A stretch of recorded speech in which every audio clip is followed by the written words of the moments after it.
పులిహోర కోసం గుడికి వెళ్ళే బ్యాచ్ కూడా ఉన్నారు. పులిహోరైనా మాకు వచ్చు అని అనుకోవచ్చు. ఉన్న శ్రీవారు మాత్రమే కాదు, మీ ఇంట్లో ఉన్న శ్రీవారు కూడా తప్పకుండా మెచ్చుకుంటారు.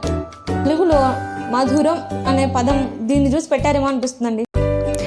You're watching Simply with Spandu. Hi friends, this is Spandana. Welcome back to my channel simply with Spandu. ఎలా ఉన్నారు అందరూ? బాగున్నారా? నేనైతే చాలా హుషారుగా ఉన్నాను. ఏంటి సంగతి అంటే, ఇవాళ నా క్లీనింగ్ ఇంకా దేవుడి పూజ కూడా అయిపోయింది. ఇప్పుడు టైం ఎంత అవుతుందంటే 7:30 అవుతుంది. సో 7:30కి అన్ని పనులు కంప్లీట్ చేశాను. ఇంకా ప్రసాదం ఒకటే బ్యాలెన్స్ ఉంది. ఆ ప్రసాదం రెసిపీని ఇవాళ నేను మీకోసం షేర్ చేయబోతున్నాను అనమాట. అదేంటో తెలుసుకునే ముందు నా ఛానల్లో వీడియోస్ మీకు నచ్చితే, ఇన్ఫర్మేటివ్గా అనిపిస్తే, ఎంతో కొంత నేర్చుకున్నాం అనే ఫీలింగ్ మీకుంటే తప్పకుండా లైక్ చేయండి. మీ ఫ్రెండ్స్కి కూడా షేర్ చేయండి. వాళ్ళు సబ్స్క్రైబ్ చేసుకునేదాకా వదలొద్దు. మీరు కూడా సబ్స్క్రైబ్ చేసుకోండి. ఆ పక్కన బెల్ ఐకాన్ క్లిక్ చేసి ఆల్ అనే ఆప్షన్ చూస్ చేసుకోవడం మర్చిపోద్దే. Okay, coming to our recipe. ఈరోజు మనకు బాగా ఈజీగా అయిపోయే ప్రసాదం రెసిపీ చూపించబోతున్నాను అనమాట. అదేంటంటే ప్రసాదం పులిహోర. పులిహోర అనగానే పులిహోరైనా మాకు వచ్చు అని అనుకోవచ్చు. కానీ మనం ఇంట్లో చేసుకునే పులిహోరకి, ప్రసాదం పులిహోరకి కొంచెం తేడా ఉంటుందన్నమాట. కానీ రుచిలో చాలా తేడా ఉంటుంది, ప్రాసెస్లో కొంచెం తేడా ఉంటుంది. సో ఆ ప్రసాదం రెసిపీ పులిహోర అంటే వెంకటేశ్వర స్వామికే కాదు, వెంకటేశ్వర స్వామి భక్తులకు కూడా ఇష్టమే. ఇప్పటికీ పులిహోర కోసం గుడికి వెళ్ళే బ్యాచ్ కూడా ఉన్నారు. నేను ఎగ్జాంపుల్. ఓకే, ఎక్కువ ఆలస్యం చేయకుండా మనమైతే రెసిపీ ఎలా చేయాలో చూద్దాం. మిగతా కబుర్లు ఏమైనా ఉంటే అడపదడప కుకింగ్ వీడియోస్లో, అంటే కుక్ చేసేటప్పుడు చెప్పుకుందాం. Okay, let start the video. మనం ప్రెషర్ కుక్కర్లో 1 కప్పు బియ్యం తీసుకుంటున్నాను అనమాట. ఈ కప్పుతో మెజర్ చేసుకుంటున్నాను.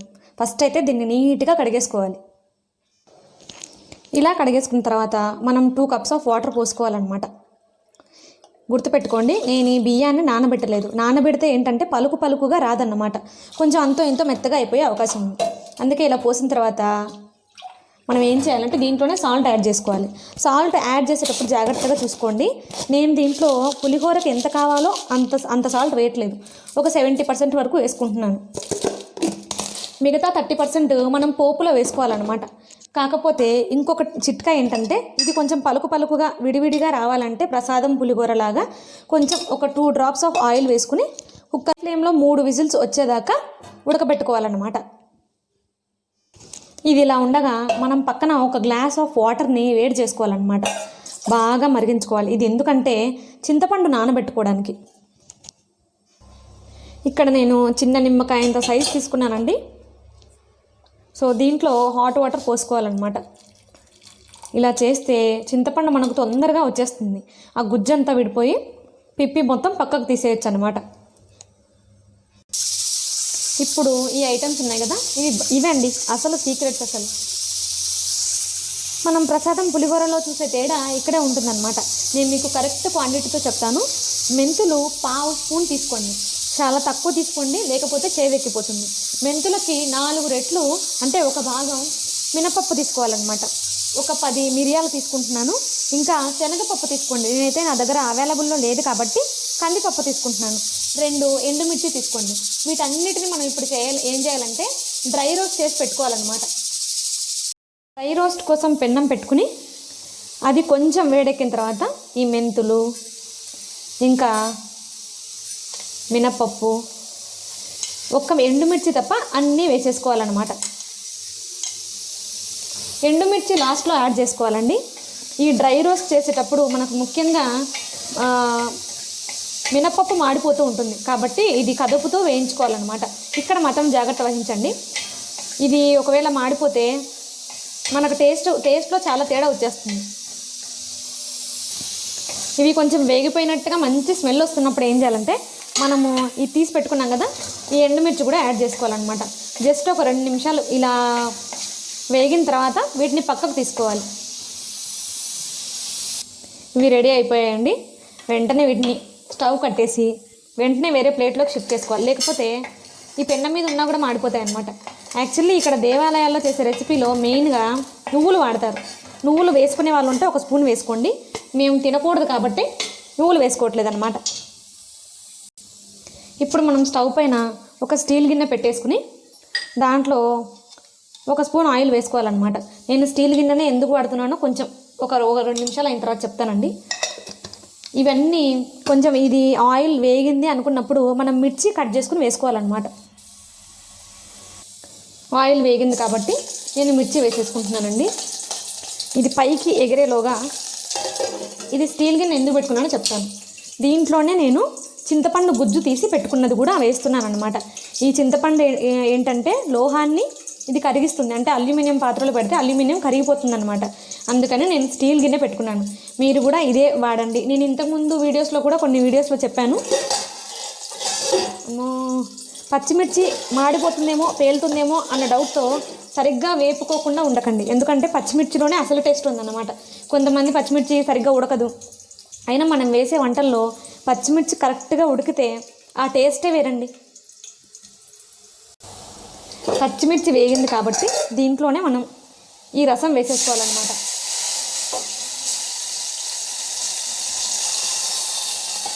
ఈ గుజ్జు బాగా దగ్గర పడే వరకు దీన్ని వేయించుకోవాలండి.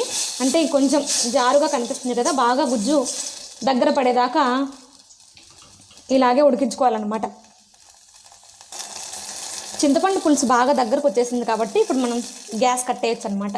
దీన్ని పక్కకు పెట్టేసి డైరెక్ట్గా రైస్లో కలిపేసుకోవాలి. రైస్ అంతా కుక్ అయిపోయిన తర్వాత స్ట్రీమ్ కూడా లేకుండా అయిపోయిన తర్వాత ఇప్పుడు చూద్దాం. కరెక్ట్గా ఉడికిందండి. సో దీంట్లోనే మనం ఏం చేయాలంటే ఇప్పుడు ఆల్రెడీ తీసి పెట్టుకున్నాం కదా చింతపండు పులుసు అనేది, ఈ గుజ్జు దీంట్లో వేసేసేయాలన్నమాట. దీన్ని నీట్గా స్పూన్తో అయితే కరెక్ట్గా రాదండి, మీరు చేయే ప్రిఫర్ చేయండి. చేత్తో బాగా కలుపుకోండి. రైస్లో ఆ చింతపండు పులుసు చేసిన తర్వాత ఇది లాస్ట్ స్టెప్ అన్నమాట. 1.5 స్పూన్ ఆయిల్ వేసేసుకుని ఇది కొంచెం వేగాక మనం వేరుశనక్కాయలు ఉంటాయి కదా అవి దీంట్లో వేసి వేపుకోవాలన్నమాట. ఆయిల్ వేడెక్కింది కాబట్టి దీంట్లో శనక్కాయలు వేసేసుకుందాం మనం. ఇలా మంచి రంగు వచ్చిన తర్వాత వీటిని తీసుకుని పక్కకు తీసుకోవాలన్నమాట. ఇప్పుడు మనం ఫైనల్గా ప్రసాదం పులిహోరకు కావాల్సిన పోపు వేసుకోవాలన్నమాట. ఆయిల్ బాగా వేగిన తర్వాత ఈ పోపు దినుసులన్నీ వేసేసుకోవాలి. ఆల్రెడీ మనం ఎండుమిర్చి డ్రై రోస్ట్ చేసి పెట్టుకున్నాం కాబట్టి 2 ఎండుమిర్చి డ్రై రోస్ట్ చేసి పెట్టుకున్నాం కాబట్టి ఇక్కడ చిన్న ఎండుమిర్చి వేసుకుంటున్నానండి నేను.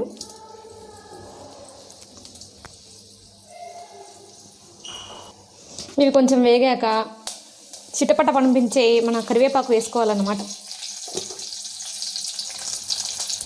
ఇలా కరివేపాకు కాస్త చిటపట పన్నాక కొంచెం పసుపు, మనం ఇందాక వేసుకున్నాం కదా డ్రై రోస్ట్ చేసి పెట్టుకున్న మిక్చర్ కూడా దీంట్లో వేసేయాలి. నేను యాక్చువల్లీ ఈ వాసన పోతుందేమోనని ఈ అరోమా పోకుండా నేను ఆల్రెడీ మిక్సీ జార్లోనే పెట్టానండి. ఇవి వేగడానికి ఎక్కువ టైం పట్టదు, 1 నిమిషం. మంచి వాసన వస్తుందండి. మీరు మిస్ అయిపోయారు ఈ స్మెల్. ఫైనల్గా దీన్ని స్టవ్ కట్టేసుకుని ఈ మిక్చర్ని మనం మిగతా దాంట్లో వేసేసుకోవాలన్నమాట. ఈ మిశ్రమాన్ని మొత్తం మనం పులిహోర దాంట్లో అన్నంలో వేసేసుకున్న తర్వాత ఫైనల్గా నేను ఇందాక తీసి పెట్టుకున్నాను కదా వేరుశనక్కాయలు, ఇవి లాస్ట్లో వేసుకోవాలి. ఎందుకంటే ఈ మిక్చర్లోనే వేసేస్తే ఇవి బాగా మెత్తగా అయిపోతాయి అన్నమాట. సో మెత్తగా లేకుండా దాని ఒరిజినల్ ఫ్లేవర్ పోకుండా ఉండాలంటే ఇలా చేయాలన్నమాట. ఈ రైస్ కూడా మీరు వేడివేడిగా ఉన్నప్పుడు కలుపుకోకండి, ఒక 50% చల్లారిన తర్వాత అప్పుడు కలుపుకోండి. ఇప్పుడు మన ప్రసాదం పులిహోర రెడీ అయిపోయింది. నేను యాక్చువల్లీ మీకు చూపించడం మర్చిపోయాను, పోపులో సాల్ట్ ఆల్రెడీ వేసేసాను. ఆ క్లిప్పింగ్ ఒకటి నేను చూపించలేకపోయాను అనమాట. ఇంకా మనం దేవుడికి నివేదించుకోవడమే తరువాయి.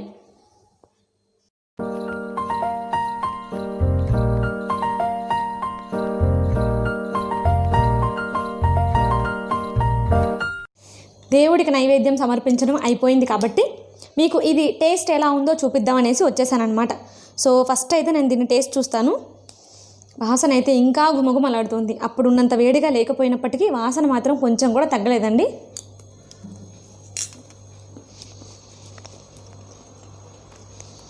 తెలుగులో మధురం అనే పదం దీన్ని చూసి పెట్టారేమో అనిపిస్తుందండి. నిజంగా బాగుంది. ఎండుమిర్చి మిరియాలు వేసాం కదా, ఆ ఘాటు తెలుస్తుంది. మనం చింతపండు బాగా మగ్గించుకున్నాం కదా, మగ్గించుకున్న చింతపండు ఇలా ఉంటుందా అనిపిస్తుంది అనమాట. సో ఆ చింతపండు టేస్ట్ కూడా తెలుస్తుంది. ఇలా మీరు ప్రసాదం నివేదిస్తే తిరుమలలో ఉన్న శ్రీవారు మాత్రమే కాదు, మీ ఇంట్లో ఉన్న శ్రీవారు కూడా తప్పకుండా మెచ్చుకుంటారు.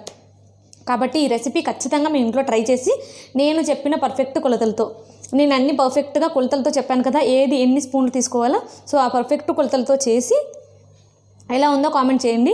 ఇంకా నా ఛానల్లో వీడియోస్ మీకు నచ్చితే తప్పకుండా లైక్ చేయండి, మీ ఫ్రెండ్స్ కూడా షేర్ చేయండి, వాళ్ళని సబ్స్క్రైబ్ చేసుకోమని చెప్పండి. మీరు కూడా సబ్స్క్రైబ్ చేసుకుని పక్కన ఉన్న బెల్ ఐకాన్ క్లిక్ చేసి ఆల్ అనే ఆప్షన్ చూస్ చేసుకోవడం మర్చిపోవద్దు. Okay, bye. Thanks for watching. Don't forget to like, share and subscribe.